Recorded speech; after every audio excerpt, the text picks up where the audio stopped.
Hello world. I've been to physiotherapy this morning, so I thought I'd take things easy and have a go at making myself a stamp of my logo. I've made stamps before and I have a fairly foolproof way of doing it, where you can make yourself hundreds if you wanted to, so that if you lose them they're easily replaced. So I thought I'd just talk you through the process very quickly. I hope you find it useful. To start off with, what you need is a piece of plaster of Paris with a smooth surface. So you cast it onto a smooth surface and use that to scratch your logo into. I have a pin here which I'm using to do so. First of all, what I've done is I've printed out a whole range of sizes of my logo. I've picked one, just rubbed on the back with a pencil, and then traced it onto the block here. I don't know if you can see that, but I hope you can. And I'm just starting to scratch around it. Here are some I've made before,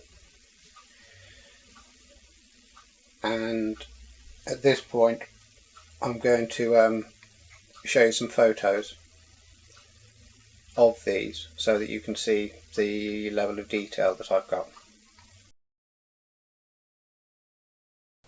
Whilst I'm showing you these pictures, I should mention quickly that before you start working on the plaster you should make sure it's very dry.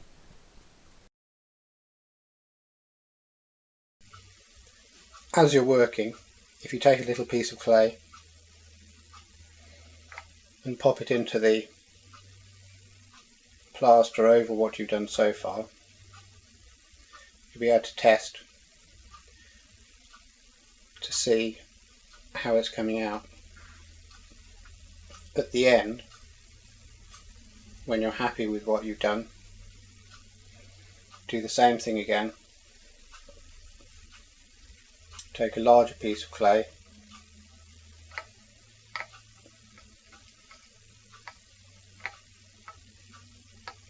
stick it down firmly onto it, pull carefully,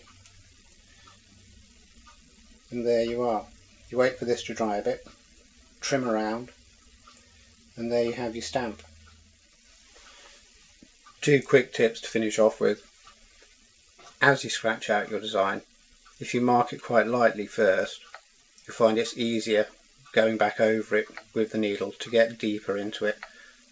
Obviously you can decide for yourself how raised you want your stamp to be at the end. The other thing is, when you're testing out the line, you'll find that little pieces of plaster get stuck on the clay.